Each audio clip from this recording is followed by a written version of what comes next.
이 사연은 서울 강남구에 거주하는 한 가족의 이야기를 각색하였습니다. 새벽 6시, 영자는 어김없이 눈을 떴습니다. 72세의 나이에도 불구하고 그녀의 하루는 정확했죠. 세수를 마치고 부엌으로 향하는 발걸음에는 30년간 이 집을 지켜온 주인의 위엄이 묻어났어요. 거실을 지나며 영자는 소파 위에 놓인 며느리의 가방을 보고 혀를 찼습니다. 또 아무데나 던져놨네. 중얼거리며 가방을 정리하던 그때 부엌에서 지연의 목소리가 들려왔어요. 어머니, 일찍 일어나셨네요. 29살의 지연은 앞치마를 두르고 가스레인지 앞에 서 있었습니다. 결혼한 지 3년 시어머니와 함께 사는 생활도 어느새 익숙해졌죠. 하지만 여전히 조심스러운 마음은 변하지 않았어요. 된장국 끓이고 있어요. 조금만 기다리세요. 영자는 대답 대신 냉장고를 열어 반찬들을 확인했습니다. 어제 지연이 만든 미역 무침, 시금치나물, 계란찜이 그대로 있었어요. 손가락으로 계란찜을 살짝 눌러보며 고개를 저었죠. 계란찜이 너무 질어. 물을 많이 넣었나? 지연의 손이 잠시 멈췄습니다. 어제 만들 때는 괜찮다고 생각했는데 역시 시어머니 눈에는 부족했나 봐요. 미소를 지으며 대답했죠. 다음엔 물을 적게 넣을게요. 요즘 애들은 다 그래. 요리 배우는 것도 제대로 안 하고 결혼부터 하니까. 영자의 말에 지연은 국자를 젓는 손에 힘이 들어갔습니다. 결혼 전에도 요리는 곧잘 했다고 생각했는데 이 집에 와서는 늘 부족한 며느리가 된 기분이었어요. 그래도 참았죠. 가족의 평화를 위해서 말입니다. 식탁에 앉은 영자는 된장국을 한 숟가락 떠서 입에 넣었어요. 그리고는 미간을 찌푸렸습니다. 이게 뭐야? 물 탄 것 같네. 된장국 맛을 본 지연도 당황했어요. 분명 어제까지는 괜찮았는데 하룻밤 사이에 맛이 이상해진 건가요? 아니면 처음부터 맛이 없었던 걸까요? 죄송해요, 어머니. 다시 끓일까요? 됐어. 그냥 먹어. 버리기 아깝잖아. 영자는 계속 된장국을 먹으면서도 표정은 내내 불편했습니다. 지연은 자신의 그릇에 든 국을 먹어봤지만 그렇게 이상한 맛은 아니었어요. 하지만 시어머니가 그렇게 말씀하시니 뭔가 잘못된 것 같았죠. 요리는 정성이야. 정성 없이 대충 만들면 맛이 없어. 네, 어머니. 지연은 고개를 끄덕였지만 속으로는 억울했습니다. 정성 없이 만든 적이 언제 있었나요? 새벽에 일어나서 정성껏 준비한 건데 왜 항상 부족하다고 하시는 걸까요? 민수가 세수를 마치고 식탁에 앉았어요. 32의 그는 회사원으로 매일 아침 8시에는 집을 나서야 했죠. 된장국이네. 잘 먹겠습니다. 민수는 별말 없이 국을 먹기 시작했어요. 영자는 아들의 반응을 살폈습니다. 민수야, 국맛 어때? 네. 아, 맛있어요. 정말? 나는 좀 싱거운 것 같은데. 민수는 다시 한 숟가락 떠서 맛을 봤어요. 그리고는 애매한 표정을 지었죠. 조금 싱거울 수도 있겠네요. 지연의 마음이 무거워졌습니다. 남편마저도 시어머니 편을 드는 것 같았어요. 아니면 정말 자신이 요리를 못하는 건가요? 결혼 전까지는 이런 소리를 들어본 적이 없었는데 말이에요. 다음엔 더 신경 쓸게요. 지연은 작은 목소리로 말했습니다. 영자는 그제야 만족한 듯 고개를 끄덕였어요. 식사를 마친 민수가 넥타이를 매며 말했습니다. 저 출근할게요. 오늘 늦을 것 같아요. 조심히 다녀와. 네, 어머니. 민수가 나간 후 집안은 다시 조용해졌어요. 지연은 설거지를 하며 생각에 잠겼습니다. 어떻게 하면 시어머니를 만족시킬 수 있을까요? 요리책을 더 봐야 하나 아니면 요리 학원에라도 다녀야 하나 고민이 되었어요. 영자는 거실에서 TV를 켜고 아침 뉴스를 보고 있었습니다. 그런데 갑자기 가방에서 뭔가를 꺼내더니 지연을 불렀어요. 지연아, 이리 와봐. 지연은 손을 닦고 거실로 나갔습니다. 영자의 손에는 운전면허증이 들려 있었어요. 어머니, 면허증을 다시 발급받으셨어요? 응, 어제 갱신했어. 장롱 면허였는데 이제 다시 운전 배우려고. 영자의 얼굴에는 자신감이 가득했습니다. 젊었을 때는 운전을 꽤 잘했거든요. 하지만 아이들 키우느라 바쁘다 보니 언제부턴가 운전대를 잡지 않게 되었죠. 이제 손자도 없고 시간도 넉넉하니 다시 시작해보고 싶었어요. 그런데 누가 가르쳐 드릴 거예요? 너지, 누가. 젊은 애가 시간 많잖아. 지연은 당황했습니다. 자신도 운전 경력이 그리 길지 않은데 시어머니를 가르칠 수 있을까요? 게다가 요즘 아르바이트도 하고 있어서 시간이 그리 여유롭지 않았어요. 어머니, 저도 운전한 지 얼마 안 돼서. 뭐, 너 운전면허 딴 지 몇 년 됐는데? 그렇긴 하지만 가르치는 건 다르잖아요. 운전학원에서 배우시는 게 어떨까요? 영자의 표정이 굳어졌습니다. 학원비가 얼마인데? 그냥 내가 가르쳐 주면 되는 거 아니야? 며느리가 시어머니 부탁 하나 못 들어줘? 결국 지연은 고개를 끄덕일 수밖에 없었어요. 며느리로서 거절하기 어려운 분위기였죠. 알겠어요, 어머니. 제가 가르쳐 드릴게요. 그래, 그렇게 나와야지. 내가 젊었을 땐 운전 정말 잘했어. 너만 잘 가르치면 금방 배울 거야. 영자는 만족한 듯 면허증을 다시 가방에 넣었어요. 지연은 한숨을 쉬며 자신의 스케줄을 떠올렸습니다. 이번 주에는 아르바이트가 3번이나 있는데 시어머니 운전 연수까지 해야 한다니 벌써 머리가 아팠어요. 하지만 이것도 며느리의 도리라고 생각하며 마음을 다잡았습니다. 잘 가르쳐드려서 빨리 끝내면 되겠죠. 다음 날 오후 지연과 영자는 차를 타고 근처 공터로 향했습니다. 지연이 운전석에 앉아 차를 몰고 영자는 조수석에서 긴장한 표정을 짓고 있었어요. 어머니, 여기서 바꿔 앉으시겠어요? 공터에 도착한 지연이 말했습니다. 이곳은 평소 운전 연습하는 사람들이 자주 오는 곳이라 안전했어요. 주변에 차도 별로 없고 넓어서 연습하기에 좋았죠. 영자는 자신 있게 운전석으로 자리를 옮겼습니다. 하지만 막상 핸들을 잡고 보니 생각보다 어색했어요. 20년 넘게 운전을 안 했더니 감각이 많이 사라진 것 같았습니다. 자, 어머니. 먼저 시트부터 조절하세요. 지연은 차근차근 설명했습니다. 시트 높이, 백미러 각도, 사이드 미러까지 하나씩 맞춰드렸어요. 영자는 지연의 설명을 들으며 따라했지만 미러 조절하는 것도 쉽지 않았습니다. 이거 왜 이렇게 복잡해? 예전에는 이렇게 어렵지 않았는데. 차가 달라서 그래요. 천천히 하시면 돼요. 지연은 인내심을 갖고 차근차근 설명했습니다. 하지만 영자는 점점 짜증이 났어요. 분명히 젊었을 때는 운전을 잘했는데 왜 이렇게 어색하게 느껴지는지 이해할 수 없었습니다. 자, 이제 시동을 걸어보세요. 브레이크 밟고 시동 버튼 누르시면 돼요. 영자는 브레이크를 밟고 시동을 걸었습니다. 엔진이 시작되자 조금 안심이 되었어요. 적어도 시동 거는 건 기억하고 있었거든요. 좋아요, 어머니. 이제 기어를 드라이브에 놓고 천천히 가시면 돼요. 하지만 영자가 기어를 조작하는 모습을 보고 지연은 당황했습니다. 기어 레버를 어디에 놓아야 하는지 헤매고 있었거든요. 어머니, 여기 뒤에 놓으시면 돼요. 알고 있어. 좀 기다려. 영자는 짜증스럽게 대답했습니다.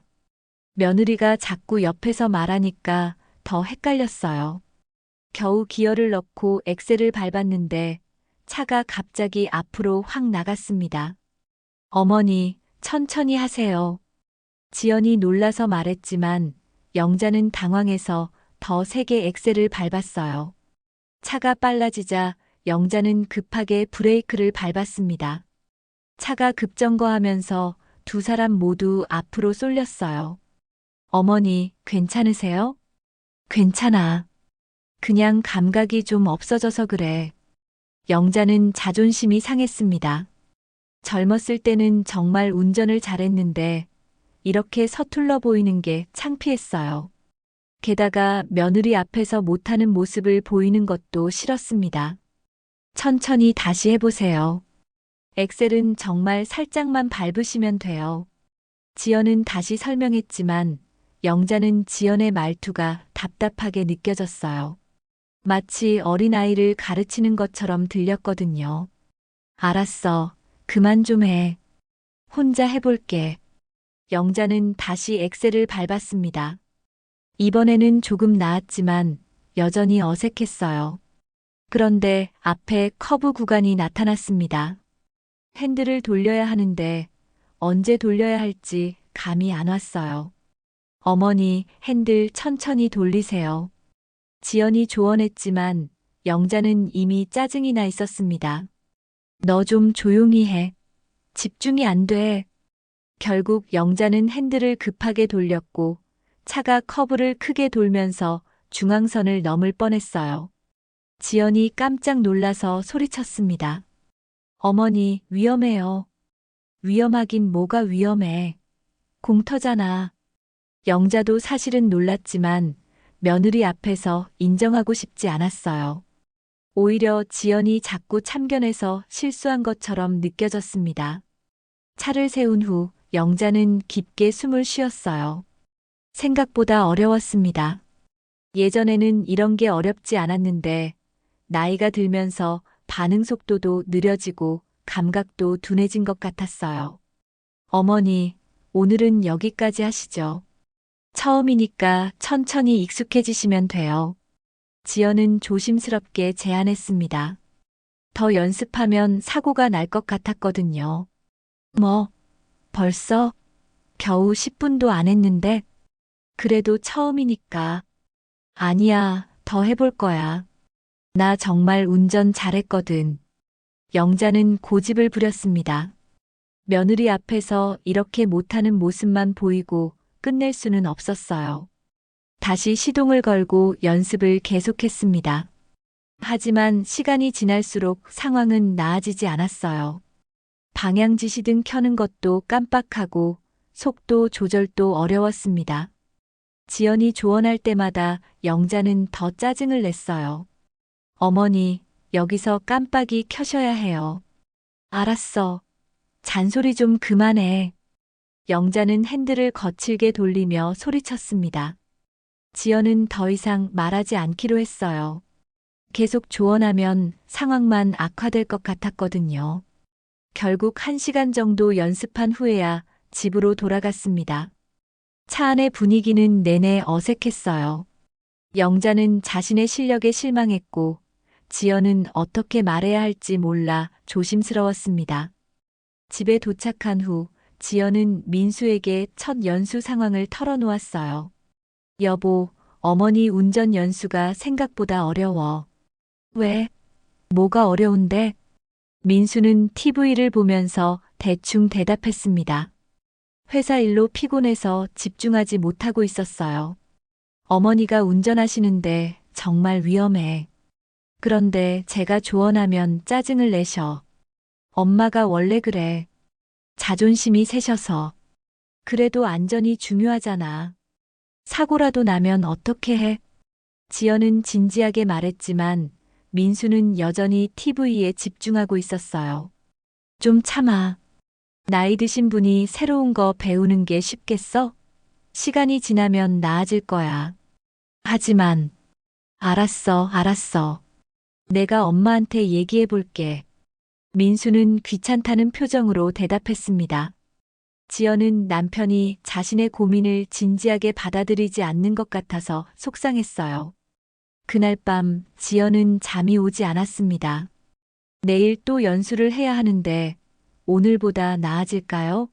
시어머니는 자존심이 세신 분이라 가르치기가 쉽지 않았어요. 그렇다고 포기할 수도 없는 상황이었습니다. 영자도 마찬가지로 잠을 이루지 못했어요. 젊었을 때는 정말 운전을 잘했는데 오늘은 왜 그렇게 서툴렀을까요? 며느리 앞에서 창피한 모습을 보인 것도 자존심이 상했습니다. 내일은 더 잘해야겠어. 영자는 다짐했습니다. 며느리에게 못한다는 소리는 절대 들을 수 없었거든요. 이튿날 오후 지연과 영자는 다시 공터로 향했습니다. 어제의 경험 때문에 둘 다 조금씩 긴장하고 있었어요. 지연은 어떻게 하면 시어머니가 기분 나빠하지 않으면서도 안전하게 가르칠 수 있을까 고민했고, 영자는 어제보다 더 잘해야겠다는 부담감을 느끼고 있었습니다. 오늘은 어제보다 잘하실 거예요, 어머니. 지연이 격려의 말을 건넸지만 영자는 딱히 대답하지 않았어요. 운전석에 앉아 시트를 조절하며 마음의 준비를 하고 있었습니다. 자, 어제 배운 대로 천천히 시작해 보세요. 영자는 시동을 걸고 기어를 넣었습니다. 어제보다는 조금 나았지만 여전히 서툴렀어요. 엑셀을 밟는 힘 조절이 어려워서 차가 덜컥덜컥 움직였습니다. 어머니, 엑셀을 정말 살살 밟으세요. 계란을 밟는다는 생각으로. 지연은 최대한 부드럽게 말했지만 영자는 벌써 짜증이 나기 시작했어요. 계란을 밟는다니 무슨 소리야. 그냥 밟으면 되는 거 아니야? 네, 맞아요. 그런데 처음에는 힘 조절이 어려우니까. 알았어, 알았어. 영자는 다시 엑셀을 밟았지만 이번에도 차가 갑자기 앞으로 나갔습니다. 당황한 영자가 급브레이크를 밟자 차가 급정거했어요. 아이고, 깜짝이야. 지연이 놀라며 소리쳤습니다. 하지만 영자는 지연이 자신을 무시하는 것 같아서 화가 났어요. 뭐가 깜짝이야. 나도 놀랐어. 죄송해요, 어머니. 그냥 너무 놀라서. 너 때문에 더 긴장돼. 좀 조용히 있어. 영자의 목소리가 높아졌습니다. 어제도 그랬지만 며느리가 옆에서 자꾸 말하니까 집중이 안 됐어요. 마치 자신을 어린아이 취급하는 것 같았습니다. 지연은 더 이상 말하지 않기로 했어요. 계속 조언하면 시어머니가 더 화낼 것 같았거든요. 하지만 말없이 지켜보는 것도 쉽지 않았습니다. 영자는 다시 운전을 시작했어요. 이번에는 조금 더 조심스럽게 엑셀을 밟았지만 여전히 어색했습니다. 그런데 앞에 다른 연습차가 지나가고 있었어요. 어머니, 앞에 차 있어요. 지연이 조심스럽게 말했지만 영자는 이미 그 차를 보고 있었습니다. 뭐여, 눈 멀었나? 하지만 영자는 다른 차를 피해 가려다가 핸들을 너무 많이 돌렸어요. 차가 오른쪽으로 크게 기울면서 중앙선을 넘어갔습니다. 어머니, 위험해요. 핸들을 왼쪽으로.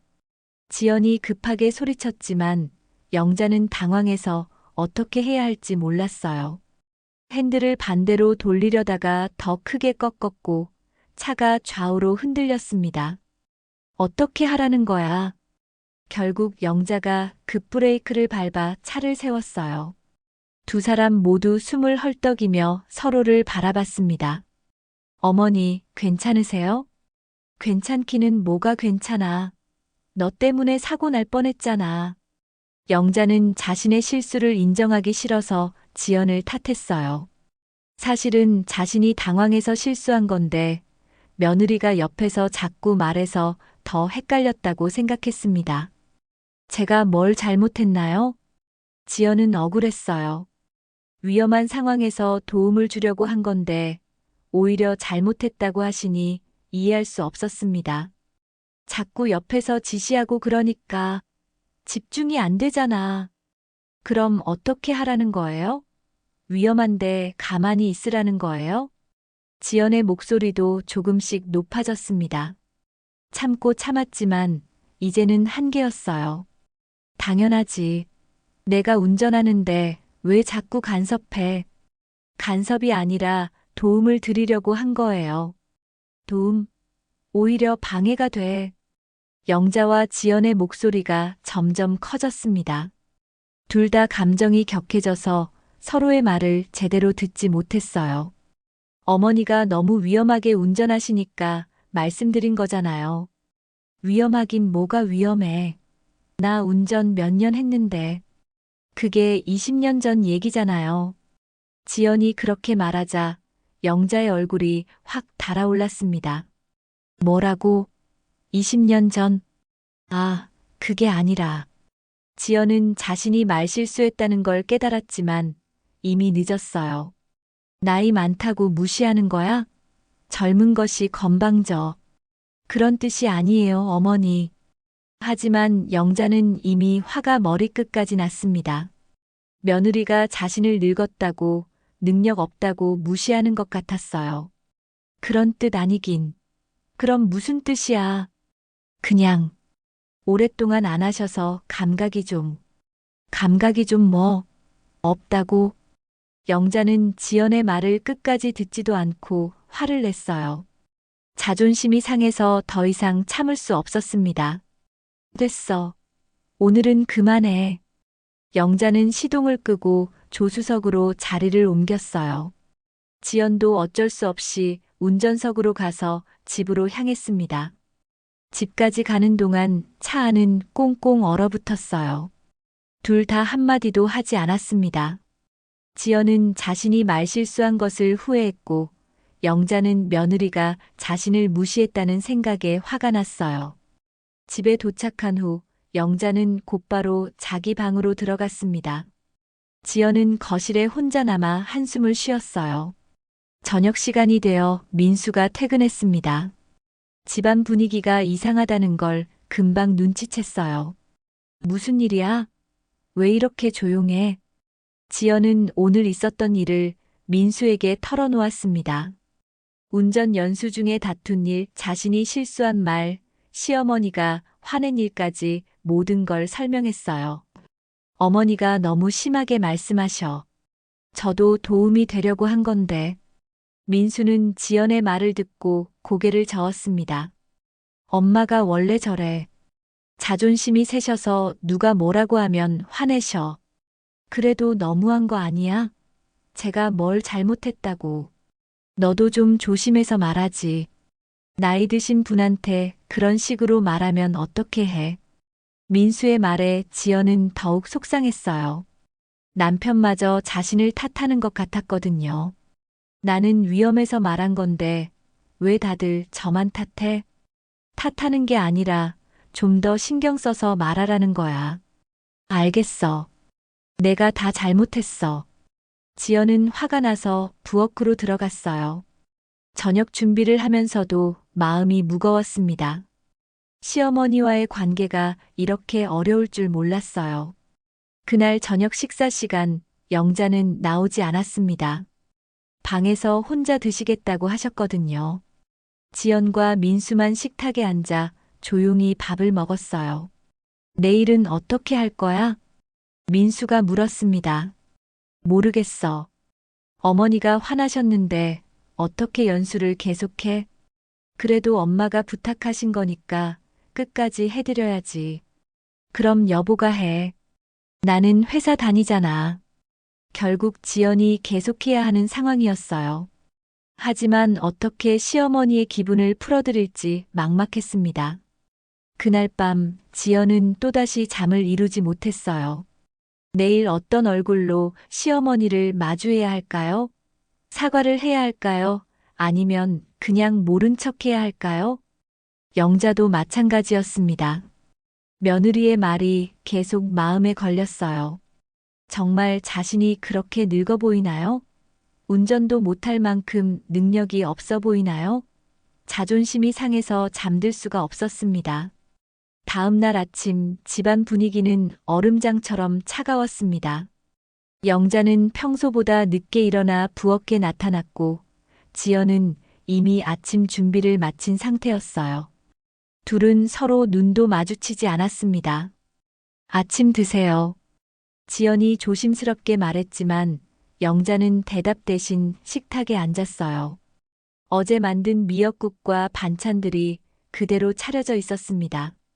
영자는 국을 한 숟가락 떠서 입에 넣더니 표정을 찌푸렸어요. 이게 뭐야? 간이 하나도 안 맞네. 사실 어제와 똑같은 국이었지만 영자의 기분이 좋지 않으니 모든 게 마음에 안 들었습니다. 다시 끓여드릴까요? 됐어. 어차피 입맛도 없어. 영자는 숟가락을 내려놓고 팔짱을 꼈어요. 지연은 어떻게 말해야 할지 몰라서 가만히 서 있었습니다. 민수가 세수를 마치고 나타났어요. 집안 분위기가 어색하다는 걸 금방 눈치챘지만 모른 척하며 식탁에 앉았습니다. 미역국이네. 잘 먹겠습니다. 민수야. 영자가 아들을 불렀어요. 네, 어머니. 너 아내 좀 단속해. 시어머니한테 말하는 게 그게 뭐야? 민수는 당황했습니다. 지연을 쳐다보니 고개를 숙이고 있었어요. 어머니, 무슨 일이? 어제 운전 가르쳐 준다면서 나를 늙었다고 무시했어. 20년 전 얘기라면서. 영자의 목소리에는 여전히 화가 섞여 있었어요. 어제 일을 생각하면 지금도 화가 났습니다. 지연아, 어머니한테 사과드려. 민수가 지연에게 말했어요.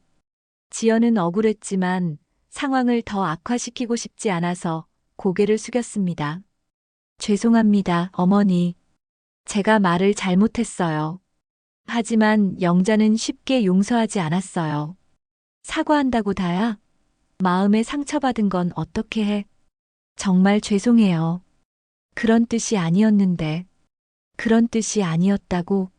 그럼 무슨 뜻이었는데? 영자는 계속 따져 물었어요.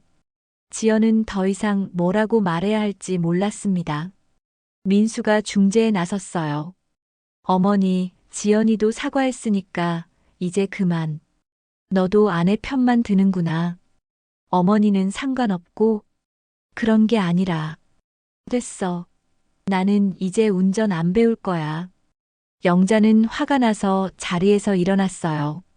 그리고는 방으로 들어가 문을 쾅 닫았습니다. 민수는 한숨을 쉬며 지연을 바라봤어요. 왜 어머니를 화나게 했어? 나도 모르게 그랬어. 정말 그런 뜻이 아니었는데. 어머니가 얼마나 자존심이 세신지 알잖아. 좀 더 조심해서 말하지. 지연은 더 이상 변명하지 않았어요. 어차피 자신이 잘못했다고 할 테니까요. 민수가 출근한 후 집안은 더욱 조용해졌습니다. 영자는 방에서 나오지 않았고 지연은 혼자 설거지를 하며 생각에 잠겼어요. 점심시간이 되어도 영자는 방에서 나오지 않았습니다. 지연은 문 앞에서 조심스럽게 불러봤어요. 어머니, 점심 드세요. 안 먹어. 혼자 먹어. 영자의 목소리가 문 너머로 들려왔어요. 지연은 어쩔 수 없이 혼자 점심을 먹었습니다. 오후가 되자 영자가 방에서 나왔어요.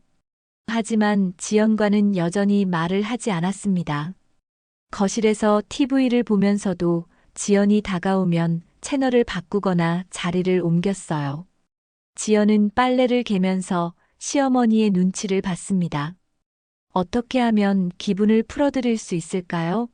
좋아하시는 음식을 해드릴까? 아니면 그냥 시간이 지나기를 기다릴까 고민했어요. 그런데 영자가 갑자기 일어나더니 지연이 개놓은 빨래를 보기 시작했어요. 이게 뭐야?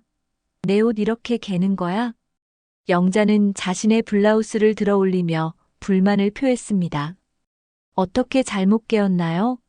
소매가 이렇게 구겨져 있잖아. 다시 개. 지연이 보기에는 별로 구겨진 것 같지 않았지만 말대꾸할 수는 없었어요. 다시 개려고 하는데 영자가 또 다른 옷을 집어들었습니다. 이것도 마찬가지야. 제대로 안 개어졌어. 죄송해요. 다시 할게요. 지연이 빨래를 다시 개기 시작하자 영자는 만족한 듯 다시 소파에 앉았어요. 하지만 조금 후에 또 일어나서 다른 집안일에 태클을 걸기 시작했습니다. 바닥 청소는 했어? 네, 아침에 했어요. 여기 봐. 먼지가 그대로 있잖아. 영자는 TV 받침대 모서리를 손가락으로 문지르며 보여줬어요. 정말 조금의 먼지가 있었습니다. 다시 닦을게요. 지연은 걸레를 가져와서 다시 청소를 시작했어요. 영자는 그 모습을 지켜보며 여기저기 지적했습니다. 그 뒤쪽도 닦아. 책장 사이사이도. 네. 지연은 영자가 시키는 대로 구석구석 다시 청소했어요. 하지만 끝날 때쯤 영자가 또 다른 곳을 가리켰습니다. 거기도 빠뜨렸네. 이제는 정말 찾아서 지적하는 것 같았어요. 지연은 속으로 화가 났지만 참았습니다. 저녁 시간이 되자 지연은 평소보다 정성스럽게 저녁을 준비했어요. 영자가 좋아하시는 갈비찜도 만들고 나물도 여러 가지 준비했습니다. 어머니, 저녁 드세요. 영자는 식탁에 앉아 음식들을 살펴봤어요. 그리고는 갈비찜을 한 젓가락 집어 먹어봤습니다. 간이 좀 센 것 같네. 죄송해요. 다음에는 더 조심할게요. 나물도 너무 기름져. 기름을 너무 많이 넣었어. 지연은 평소와 똑같이 만들었지만 영자는 계속 트집을 잡았어요. 어제 일 때문에 화가 나서 모든 게 마음에 안 드는 것 같았습니다. 민수가 퇴근해서 저녁을 먹을 때도 분위기는 어색했어요. 영자는 민수에게만 말을 걸고 지연은 철저히 무시했습니다. 민수야, 회사에서 힘들지? 괜찮아요, 어머니. 요즘 젊은 사람들은 참을성이 없어서 걱정이야. 영자의 말은 지연을 겨냥한 것이었어요. 지연은 알아차렸지만 반응하지 않았습니다. 어머니, 지연이랑 얘기 좀 하세요. 민수가 조심스럽게 말했지만 영자는 고개를 저었어요. 무슨 얘기? 할 말 없어. 그날 밤 지연은 민수에게 하소연했어요. 이렇게 계속 무시하시면 어떻게 해? 사과도 했는데. 시간이 지나면 괜찮아질 거야. 언제까지 이래야 하는데? 조금만 참아. 어머니 성격 알잖아. 하지만 지연은 이 상황이 쉽게 나아질 것 같지 않았어요. 영자의 태도를 보니 오랫동안 지속될 것 같았거든요. 다음 날도 상황은 마찬가지였습니다. 영자는 지연과 말을 하지 않으면서도 집안일에는 계속 간섭했어요. 지연이 하는 모든 일에 불만을 표하며 다시 하라고 시켰습니다. 지연은 점점 지쳐갔어요. 이런 식으로 계속 살 수는 없을 것 같았습니다. 하지만 어떻게 해야 할지 방법을 찾을 수가 없었어요. 냉전이 시작된 지 일주일이 지났지만 상황은 전혀 나아지지 않았습니다. 오히려 영자의 태도는 더욱 심해졌어요. 지연이 정리해 놓은 물건들을 일부러 어지르고 깨끗하게 개어놓은 빨래를 다시 꺼내서 흩어놓기도 했습니다. 어느 날 오후 지연이 옷장을 정리하고 있는데 영자가 나타났어요. 지연이 색깔별로 정리해 놓은 옷들을 보더니 갑자기 이것저것 꺼내기 시작했습니다. 이 옷은 여기 있으면 안 돼. 저쪽으로 옮겨. 네, 어머니. 지연이 옷을 옮기는 동안 영자는 계속 다른 옷들을 꺼냈어요. 정리해 놓은 옷들이 다시 엉망이 되었습니다. 이것도 저기로 저것도 여기로. 영자는 이유도 없이 옷들의 위치를 바꾸라고 했어요. 지연은 왜 그렇게 해야 하는지 이해할 수 없었지만 시키는 대로 따랐습니다. 1시간 후 옷장은 처음보다 더 엉망이 되었어요. 영자는 만족한 듯 고개를 끄덕이며 자리를 떠났습니다. 이제 저랑 전쟁하시겠다는 거예요? 지연이 혼자 중얼거렸지만 영자에게 직접 따지지는 못했어요. 이런 일들이 계속 반복되었습니다. 지연이 청소를 해놓으면 영자가 와서 다시 어지르고 설거지를 해놓으면 그릇을 다시 꺼내 놓았어요. 심지어 지연이 만든 반찬도 일부러 냉장고에서 꺼내서 상하게 만들기도 했습니다. 지연은 참다 참다 결국 폭발했어요. 어머니가 다 망치시는데 제가 왜 해요? 어느 날 저녁 설거지를 거부하며 지연이 소리쳤습니다. 뭐라고? 내가 뭘 망쳤다고? 저 혼자 집안일 다 하는데 어머니는 계속 어지르시기만 하잖아요. 어지른다니. 내 집인데 내가 뭘 하든 상관없잖아. 그럼 어머니가 직접 하세요. 저는 안 할래요. 지연은 앞치마를 벗어던지고 자기 방으로 들어갔어요.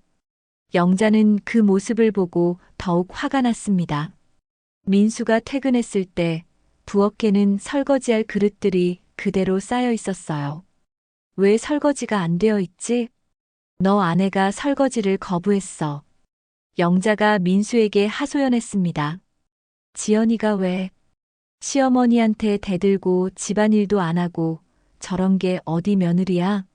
민수는 지연을 찾아가 따졌어요. 왜 어머니한테 그렇게 했어? 여보는 어머니가 저한테 어떻게 하시는지 몰라요. 매일 저를 괴롭히세요. 괴롭힌다니 무슨 소리야? 제가 정리해 놓은 걸 다 어지르시고 집안일도 트집 잡으시고 그래도 어른이신데 그렇게 대들면 어떻게 해? 민수는 지연의 말을 제대로 들어주지 않았어요. 그저 어머니께 잘못했다고만 생각했습니다. 어머니한테 가서 사과해. 왜 제가 사과해야 해요? 잘못한 건 어머니인데. 어른한테 대든 게 잘못이야. 그럼 여보가 어머니한테 말해봐요. 저를 그만 괴롭히시라고. 어머니가 언제 괴롭혔어?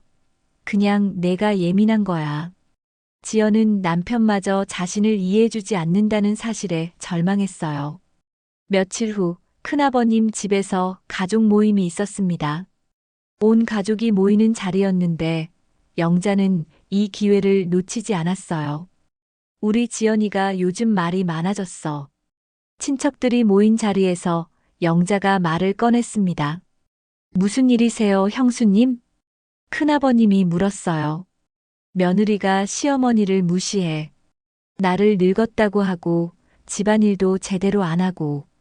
지연은 당황했습니다. 친척들 앞에서 이런 얘기를 하실 줄 몰랐거든요. 지연이가 그럴 리가요. 얌전하고 착한 애인데. 큰어머님이 지연을 감쌌지만 영자는 계속했어요. 겉으로만 그래. 집에서는 말대꾸하고 시어머니 말도 안 들어. 어머니. 지연이 조심스럽게 말하려 했지만 영자는 막았어요. 봐, 또 말대꾸하려고 하지? 친척들이 모두 지연을 바라봤어요. 지연은 얼굴이 빨갛게 달아올랐습니다. 어머니가 먼저 저를 괴롭혔어요. 결국 지연이 터뜨렸어요. 괴롭혔다니. 내가 언제?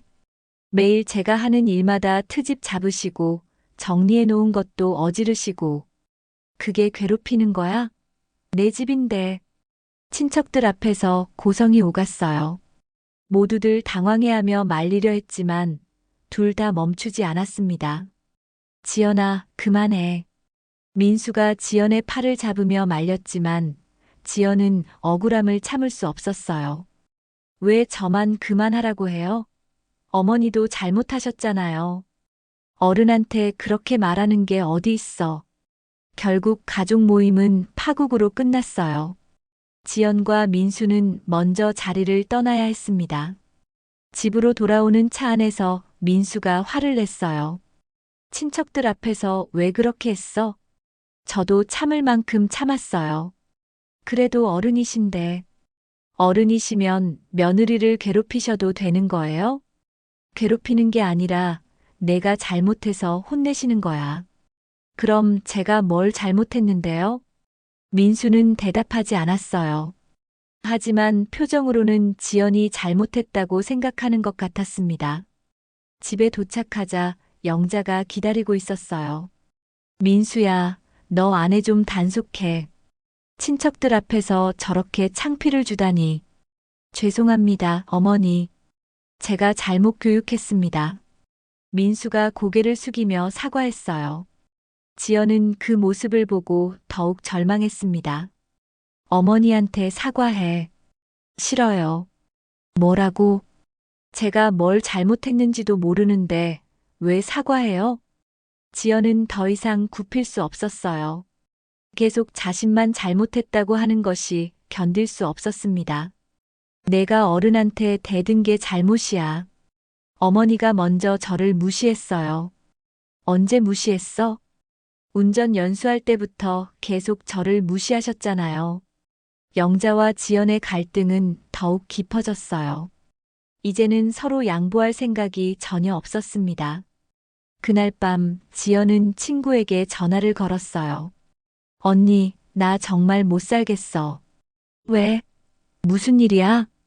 지연은 그동안 있었던 일들을 친구에게 털어놓았습니다. 시어머니와의 갈등, 남편의 무관심, 친척들 앞에서 벌어진 일까지 모든 걸 말했어요. 그 정도면 정말 심하다. 너 혼자 참기 어려울 것 같은데? 그러게. 이제 진짜 나가야겠어. 지연은 처음으로 집을 나갈 생각을 하게 되었어요. 더 이상 이런 생활을 계속할 수는 없을 것 같았습니다. 지연은 인터넷에서 원룸과 투룸 매물을 찾아보기 시작했어요. 친구와의 통화 후 마음을 정했거든요. 더 이상 이 집에서는 살 수 없다고 생각했습니다. 여기 괜찮네. 지연은 집 근처에 있는 투룸 원룸을 보며 중얼거렸어요. 보증금이 좀 부담스럽긴 했지만 아르바이트 수입과 민수 월급을 합치면 충분히 감당할 수 있을 것 같았습니다. 그런데 영자가 갑자기 나타났어요. 뭐 보고 있어? 지연은 깜짝 놀라서 노트북을 덮었습니다. 아, 그냥 집 보고 있었지? 나가려고. 영자의 눈빛이 차갑게 변했어요. 지연의 화면을 힐끗 본 것 같았습니다. 그게 좋아. 나가고 싶으면 나가. 하지만 기대하지 마. 영자는 의미심장한 말을 남기고 자리를 떠났어요. 지연은 불안한 마음이 들었지만 이미 결심을 바꿀 생각은 없었습니다. 다음 날 영자는 민수를 따로 불렀어요. 민수야, 엄마가 할 말이 있어. 네, 어머니. 너 아내가 나가려고 집 보고 있던데? 민수는 놀랐습니다. 지연이 그런 생각을 하고 있다는 걸 몰랐거든요. 그런가요? 저는 몰랐는데. 너는 정말 아무것도 모르는구나. 아내가 뭐 하는지도 모르고. 영자는 한숨을 쉬며 계속 말했어요. 좋아. 나가고 싶으면 나가라고 해. 하지만 내 재산은 기대하지 말라고 해. 어머니, 무슨 소리예요? 이 집도 내 거야. 내가 모은 돈으로 산 거거든. 그리고 은행에 있는 예금도 다 내 명이야. 민수는 당황했어요. 어머니가 갑자기 재산 얘기를 꺼내는 이유를 알 수 없었습니다. 저희가 나간다고 해서 재산을 안 주신다는 거예요? 당연하지. 날 무시하고 나가는데 왜 재산을 줘? 영자의 목소리에는 단호함이 묻어 있었어요. 어머니, 그렇게까지 하실 필요는 필요 없어? 그럼 너희 알아서 해. 내 재산 하나도 못 줄 거야. 영자는 그렇게 말하고 방으로 들어갔어요. 민수는 멍하니 서 있다가 지연을 찾았습니다. 지연아, 정말 집 나갈 생각이야? 응, 더 이상 못 살겠어. 지연은 솔직하게 대답했어요. 어머니가 재산 얘기하시던데. 재산? 무슨 재산? 민수가 어머니와 나눈 대화를 지연에게 전했어요. 지연은 듣고 나서 웃었습니다. 그러시던가요? 저는 재산 때문에 결혼한 게 아니거든요. 하지만 우리가 살 집도 우리가 알아서 해요. 어머니 도움 없이도 살 수 있어요. 지연의 태도가 단호했어요. 민수는 당황했습니다. 그날 저녁 영자는 변호사에게 전화를 걸었어요. 여보세요, 김 변호사님? 저 박영자예요. 아, 영자 할머님. 무슨 일이세요? 유언장 작성하고 싶어요. 언제 시간 되세요? 유 원장요? 갑자기 왜? 가족들이 나를 무시해서요. 재산 정리하고 싶어요. 변호사는 놀랐지만 영자의 뜻이 확고해 보여서 약속을 잡았어요. 이튿날 영자는 변호사 사무실에 다녀왔습니다. 집에 돌아온 영자의 표정은 어느 때보다 단단했어요. 다 정리했어. 영자가 민수와 지연에게 선언했습니다. 뭘 정리하셨다는 거예요? 민수가 물었어요. 유 원장, 너희한테는 재산 하나도 안 물려줄 거야. 어머니, 늦었어. 이미 변호사한테 맡겼어. 지연은 그 말을 듣고도 놀라지 않았어요. 오히려 예상했던 일이었습니다. 그럼 저도 갈게요. 뭐, 어머니가 그러신다면 저희도 나가겠어요. 지연이 담담하게 말했어요. 영자는 지연이 이렇게 나올 줄 몰랐습니다. 정말 나갈 거야? 네. 어차피 어머니는 저희를 원하지 않으시잖아요. 그럼 나가. 영자가 소리쳤어요. 알겠어요. 지연도 지지 않고 맞받아쳤습니다. 민수는 양쪽을 말리려 했지만 이미 돌이킬 수 없는 지경이었어요. 엄마, 지연아, 좀 진정해. 진정하긴 뭘 진정해. 내 아내가 먼저 나간다고 했잖아. 어머니가 먼저 재산 얘기 꺼내셨잖아요. 결국 그날 밤 지연은 짐을 쌌어요. 많지 않은 옷가지와 개인용품들을 가방에 넣었습니다. 정말 갈 거야? 민수가 물었어요. 응. 당분간 친구 집에 있을 거야. 그럼 나는 어떻게 해? 여보 마음대로 해. 어머니랑 살든지 저랑 나오든지. 지연은 선택권을 민수에게 줬어요. 민수는 고민에 빠졌습니다. 다음 날 아침 지연은 가방을 들고 현관에 섰어요. 영자가 나와서 지연을 바라봤습니다. 정말 나가는구나. 네. 그동안 신세 많이 졌습니다. 지연은 마지막으로 인사를 건넸어요. 하지만 영자는 대답하지 않았습니다.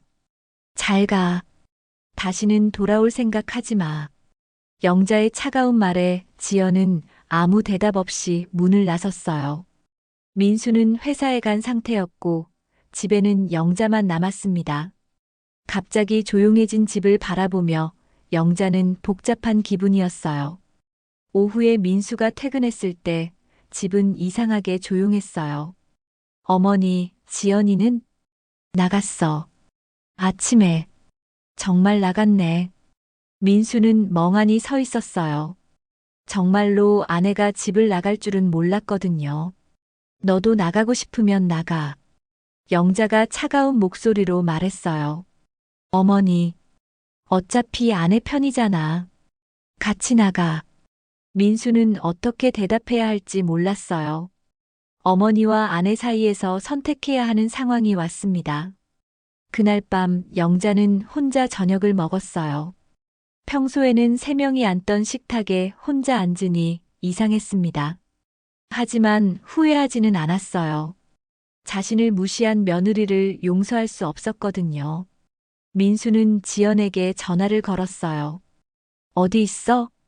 친구 집에 있어. 언제까지 그렇게 있을 거야? 몰라. 당분간은 집으로 돌아와. 내가 어머니한테 얘기해 볼게. 됐어. 이미 늦었어. 지연의 목소리는 차가웠어요. 더 이상 그 집으로 돌아갈 생각이 없다는 게 느껴졌습니다. 그럼 나도 나갈까? 여보 마음대로 해. 지연은 민수에게 강요하고 싶지 않았어요. 스스로 선택하기를 바랐습니다. 결국 민수도 며칠 후 집을 나왔어요. 어머니 혼자 두고 갈 수는 없었지만 아내와 함께 새로운 시작을 하고 싶었거든요. 영자는 혼자 남게 되었습니다. 하지만 여전히 자신이 옳다고 생각했어요. 자신을 무시한 가족들이 떠난 것을 후회하지 않았습니다. 영자는 가족들이 모두 떠난 후 이틀 동안 집에서 혼자 지냈습니다. 처음에는 조용해서 좋다고 생각했지만 시간이 지날수록 적막감이 몰려왔어요. 그래도 자존심 때문에 먼저 연락할 수는 없었습니다. 3일째 되는 날 영자는 변호사에게 전화를 걸었어요. 김 변호사님, 저 박영자예요. 집 처분하고 싶어요. 집을 파신다고요? 갑자기 왜? 가족들이 다 나갔어요. 혼자 이런 큰 집에 있을 필요 없잖아요. 변호사는 놀랐지만 영자의 의지가 확고해 보였어요. 좀 더 생각해 보시는 게 어떨까요? 아드님이랑 며느님이 다시 돌아올 수도. 안 돌아와요. 그리고 돌아와도 받지 않을 거예요. 영자는 단호하게 말했습니다. 이미 마음을 정했거든요. 일주일 후 영자는 집을 매물로 내놓았어요. 30년간 살던 집이었지만 이제는 의미가 없다고 생각했습니다.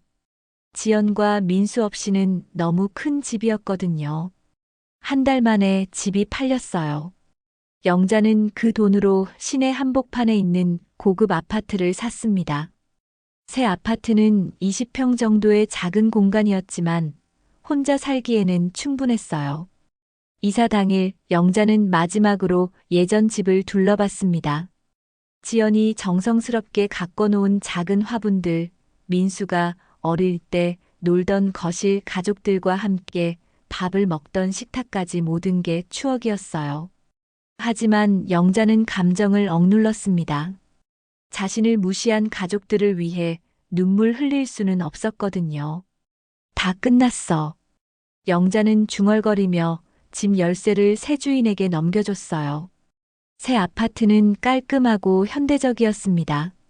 모든 가전제품이 최신형이었고 관리도 잘 되어 있었어요. 영자는 새로운 환경에 적응하려고 노력했습니다. 하지만 혼자 사는 생활은 생각보다 쓸쓸했어요.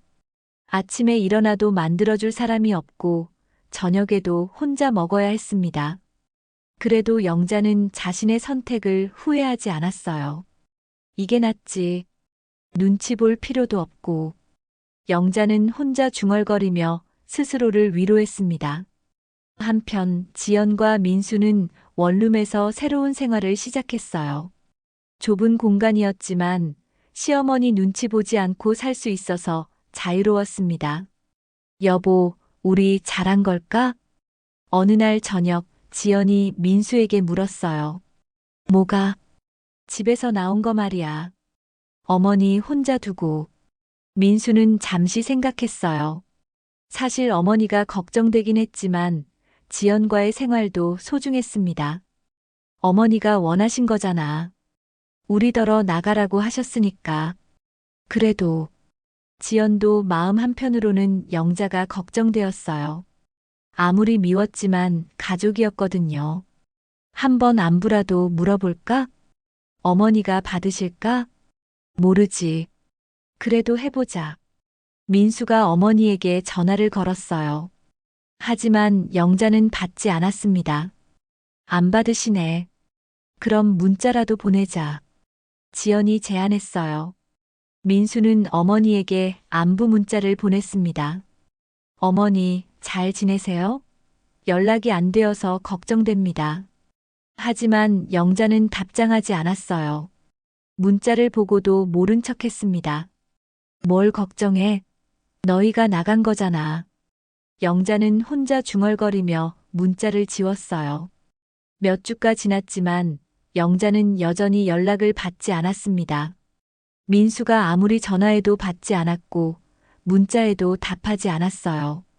어느 날 지연이 장을 보러 마트에 갔다가 영자와 마주쳤습니다. 둘 다 깜짝 놀랐어요. 어머니. 지연이 조심스럽게 인사했어요. 영자는 전보다 야위어 보였습니다. 잘 지내셨어요? 하지만 영자는 차갑게 대답했어요. 너랑 상관없어. 어머니, 저희가 할 말 없어. 가. 영자는 지연을 피해 다른 곳으로 갔어요. 지연은 그 모습을 보고 마음이 아팠습니다. 집에 돌아온 지연이 민수에게 말했어요. 오늘 마트에서 어머니 봤어. 어머니를 어떠셨어? 많이 마르셨더라. 그리고 저한테 차갑게 대하셨어. 민수도 어머니가 걱정되었어요. 혼자 사시면서 제대로 챙겨 드시는지 알 수 없었거든요. 내가 한번 찾아가 볼까? 어머니가 만나주실까? 모르지. 그래도 해봐야지. 다음 날 민수는 어머니의 새 아파트를 찾아갔어요. 주소는 이사할 때 알아뒀었거든요. 초인종을 눌렀지만 영자는 나오지 않았어요. 어머니, 저 민수예요. 문 좀 열어주세요. 하지만 대답이 없었어요. 민수는 1시간 넘게 기다렸지만 영자는 끝내 문을 열어주지 않았습니다. 어머니, 우리 얘기 좀 해요. 이렇게 지낼 수는 없잖아요. 문 너머로 민수가 애원했지만 영자는 꿈쩍도 하지 않았어요. 결국 민수는 포기하고 집으로 돌아갔습니다. 어머니가 안 만나주시네. 그러실 줄 알았어. 지연도 예상했던 일이었어요. 영자의 성격상 먼저 화해할 분이 아니었거든요. 그럼 어떻게 하지? 시간이 지나야 하지 않을까? 어머니도 언젠가는 마음이 풀리실 거야. 하지만 지연의 마음도 편하지 않았어요. 아무리 미웠지만 영자도 가족이었거든요. 며칠 후 지연은 영자에게 편지를 쓰기로 했어요. 직접 만날 수는 없지만 자신의 마음만은 전하고 싶었습니다. 어머니께 그동안 안녕히 지내셨는지요? 저는 잘 지내고 있습니다. 어머니께 많은 상처를 드린 것 같아 죄송합니다. 저도 처음 며느리 역할이라 서툴렀던 것 같아요. 어머니 마음을 헤아리지 못하고 말씀드린 것들을 후회하고 있습니다. 비록 지금은 따로 살고 있지만 어머니는 여전히 저에게 소중한 가족입니다. 언젠가 다시 좋은 관계로 돌아갔으면 좋겠어요. 건강 조심하시고 외롭지 않으셨으면 좋겠습니다. 며느리 지연 올림. 지연은 편지를 영자의 우편함에 넣었어요. 영자는 편지를 받고 여러 번 읽어봤습니다. 지연의 진심이 담긴 글을 보며 마음이 흔들렸어요. 하지만 여전히 자존심 때문에 답장할 수는 없었습니다. 이제 와서 영자는 편지를 서랍에 넣고 눈물을 닦았어요. 사실은 가족들이 그리웠지만 먼저 연락할 용기가 없었습니다. 영자가 혼자 사는지 석 달이 지났습니다. 고급 아파트에서의 생활은 편리했지만 날이 갈수록 외로움이 커져갔어요. 아침에 일어나면 할 일도 별로 없고 저녁에는 혼자 TV만 보며 시간을 보냈습니다. 어느 날 영자는 거울을 보다가 깜짝 놀랐어요. 석 달 사이에 많이 야위었더군요. 혼자 밥을 해먹다 보니 식사도 대충 하게 되고 잠도 잘 오지 않았습니다. 이럴 줄 알았으면. 영자는 중얼거리다가 고개를 저었어요. 후회할 수는 없었습니다. 자신을 무시한 가족들에게 먼저 손 내밀 수는 없었거든요. 한편 지연과 민수는 새로운 집으로 이사했어요. 원룸에서 투룸으로 옮긴 거였죠. 좀 더 넓은 공간에서 새로운 시작을 하려고 했습니다. 여보, 이사 끝났네. 지연이 박스를 정리하며 말했어요. 응, 여기가 훨씬 좋은 것 같아. 민수도 만족스러워했어요. 비록 예전 집보다는 작았지만 둘이 살기에는 충분했습니다. 그런데 어머니는 어떻게 지내실까? 지연이 문득 영자가 걱정되었어요. 편지를 보낸 지 한 달이 넘었는데 아직도 답장이 없었거든요. 글쎄, 안 받아주시니까 어쩔 수 없지. 민수도 어머니가 걱정되긴 했지만 더 이상 어떻게 해야 할지 몰랐어요. 그날 오후 지연은 장을 보러 나갔습니다. 새 동네라 아직 익숙하지 않았지만 마트 위치는 찾아뒀거든요. 장을 보고 나오는데 멀리서 익숙한 뒷모습이 보였어요. 영자였습니다. 혼자 장바구니를 들고 천천히 걸어가고 있었어요. 지연은 잠시 망설였어요. 다가가서 인사를 드릴까 아니면 그냥 모른 척할까 고민했습니다. 저번에 만났을 때 차갑게 대하셨으니까요. 하지만 영자의 뒷모습이 너무 쓸쓸해 보였어요. 예전보다 훨씬 말라 보였고 걸음걸이도 느려진 것 같았습니다. 지연은 용기를 내서 다가갔어요. 어머니, 영자가 뒤돌아봤어요. 역시 많이 야위었더군요. 볼이 들어가고 눈가에 주름도 더 생긴 것 같았습니다. 어머니, 안녕하세요. 지연이 조심스럽게 인사했어요. 영자는 잠시 지연을 바라보더니 고개를 돌렸습니다. 갈 길 가. 어머니, 잘 지내고 계세요? 지연이 계속 말을 걸었지만 영자는 대답하지 않고 걸어갔어요. 어머니, 편지 받으셨죠? 그 말에 영자의 걸음이 잠시 멈춰졌어요. 하지만 곧 다시 걸어가기 시작했습니다. 지연은 그 모습을 보고 마음이 아팠어요. 영자도 많이 힘들어하는 것 같았거든요. 집에 돌아온 지연이 민수에게 말했어요. 오늘 또 어머니 봤어. 또 많이 마르셨어. 혼자 사시면서 제대로 안 챙겨 드시는 것 같아. 민수도 걱정이 되었어요. 그럼 어떻게 하지? 모르겠어. 어머니가 만나주시지도 않는데. 둘은 고민에 빠졌어요.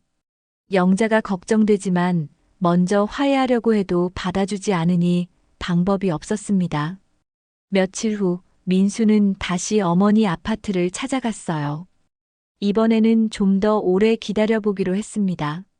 어머니, 저 민수예요. 나와서 얘기 좀 해요. 1시간, 2시간이 지나도 영자는 나오지 않았어요. 민수는 포기하지 않고 계속 기다렸습니다. 어머니, 우리 언제까지 이럴 거예요? 가족인데 이렇게 지낼 수는 없잖아요. 그때 문이 조금 열렸어요. 영자가 문틈으로 얼굴을 내밀었습니다. 뭐? 어머니, 저희 얘기 좀 해요. 할 말 없어. 어머니도 외로우실 텐데. 외롭기는 뭐가 외로워. 혼자가 편해. 하지만 영자의 목소리에는 쓸쓸함이 묻어 있었어요. 어머니, 지연이가 편지 보낸 거 받으셨죠? 받았어. 그래서 뭐? 답장이라도 해주세요. 지연이가 걱정하고 있어요. 걱정? 나 나가라고 해놓고 영자는 여전히 화가 나 있었어요. 어머니가 먼저 나가라고 하셨잖아요. 그래, 내가 했어. 그러니까 이제 와서 걱정은 무슨 걱정이야? 민수는 더 이상 말할 수 없었어요. 영자의 마음이 굳어 있다는 걸 느꼈거든요. 알겠어요, 어머니. 그래도 건강은 챙기세요. 민수는 그렇게 말하고 돌아섰어요. 영자는 문을 닫고 나서 한숨을 쉬었어요. 사실은 아들이 찾아온 게 반가웠지만 자존심 때문에 표현할 수 없었습니다. 그날 밤 영자는 지연의 편지를 다시 꺼내 읽어봤어요. 여러 번 읽었던 편지였지만 볼 때마다 마음이 복잡했습니다. 언젠가 다시 좋은 관계로 돌아갔으면 좋겠어요. 지연의 마지막 문장을 보며 영자는 눈물을 흘렸어요. 사실은 자신도 가족들이 그리웠거든요. 하지만 여전히 먼저 연락할 수는 없었어요. 자신을 무시했던 일들이 아직도 마음에 남아 있었습니다. 다음 날 지연은 영자에게 2번째 편지를 썼어요. 어머니께 또 편지를 드립니다. 어머니께서 답장을 주시지 않아도 저는 계속 써볼 생각이에요. 어제 민수가 어머니를 뵈러 갔다고 했어요. 잠깐이나마 얼굴을 보셨다니 다행입니다. 저는 요즘 새 집에서 민수와 잘 지내고 있어요. 하지만 어머니 생각을 안 하는 날이 없어요. 어머니가 혼자 계시는 게 걱정되거든요. 제가 어머니께 많은 상처를 드린 건 알아요. 하지만 저도 어머니의 며느리라는 게 자랑스러웠어요. 비록 서툴렀지만 좋은 며느리가 되려고 노력했던 것도 사실이에요. 언젠가 어머니께서 마음을 열어주시면 좋겠어요. 저희는 언제든 기다리고 있을게요. 건강하세요. 며느리 지연 올림. 영자는 2번째 편지도 받았어요. 이번에도 여러 번 읽어봤지만 답장하지는 않았습니다. 계절이 바뀌어 겨울이 왔어요. 영자는 혼자 지내는 첫 번째 겨울을 맞았습니다. 예전에는 지연이 따뜻한 음식을 해줬는데 이제는 혼자 해먹어야 했어요. 어느 날 저녁 영자는 혼자 TV를 보고 있었어요. 가족들이 함께 나오는 프로그램이었는데 보다 보니 문득 지연과 민수가 생각났습니다. 저 사람들은 지금 뭐 하고 있을까? 영자는 문득 궁금해졌어요. 하지만 직접 연락할 수는 없었습니다. 그때 아파트 단지에서 불이 났다는 소식이 들려왔어요. 다행히 영자가 사는 동은 아니었지만 소방차 소리에 깜짝 놀랐습니다. 만약 내가 사고라도 나면 누가 알까? 영자는 문득 그런 생각이 들었어요. 혼자 살다 보니 이런 상황이 무서웠습니다. 한편 지연과 민수는 새 집에서 조용한 겨울을 보내고 있었어요. 둘만의 시간이 늘어나면서 대화도 많아졌고 관계도 더 좋아졌습니다. 여보, 올해도 어머니와 함께 못 보내는구나. 연말이 되자 지연이 말했어요. 그러게. 작년에는 셋이 함께 연말을 보냈는데 민수도 아쉬워했어요. 어머니는 혼자 어떻게 연말을 보내실까? 글쎄, 아마 혼자 계시겠지. 둘은 영자가 걱정되었지만 여전히 연락할 방법이 없었어요. 연말 밤 영자는 혼자 아파트에서 TV를 보고 있었어요. 새해 카운트다운이 시작되었지만 함께 할 사람이 없었습니다. 작년에는 가족들과 함께 봤는데 영자는 쓸쓸한 마음으로 새해를 맞았어요. 같은 시간 지연과 민수도 새해를 맞고 있었어요. 새해 복 많이 받아. 여보도 새해 복 많이 받아. 하지만 둘 다 영자 생각에 마음이 무거웠어요. 내년에는 어머니와 화해할 수 있을까? 지연이 창밖을 보며 중얼거렸어요. 그랬으면 좋겠어. 민수도 간절히 바랐습니다. 새해가 밝았지만 영자와 지연, 민수 사이의 거리는 여전히 멀었어요. 서로를 그리워하지만 자존심과 상처 때문에 다가갈 수 없는 상황이 계속되었습니다. 영자는 새 아파트 창가에서 멀리 보이는 하늘을 바라보며 한숨을 쉬었어요. 언제까지 이렇게 살아야 하나. 지연도 새집 창가에서 같은 하늘을 보며 생각했어요. 어머니가 잘 지내셨으면. 둘 사이의 갈등은 해결되지 않은 채 새해가 시작되었습니다. 시간이 흘러도 서로 양보하지 않는 자존심과 상처 때문에 가족이었던 이들은 여전히 각자의 길을 걷고 있었어요. 영자는 가족 사진을 보며 눈물을 닦았고 지연은 시어머니를 그리워하며 또 다른 편지를 준비했습니다. 하지만 진정한 화해는 아직 멀어 보였어요.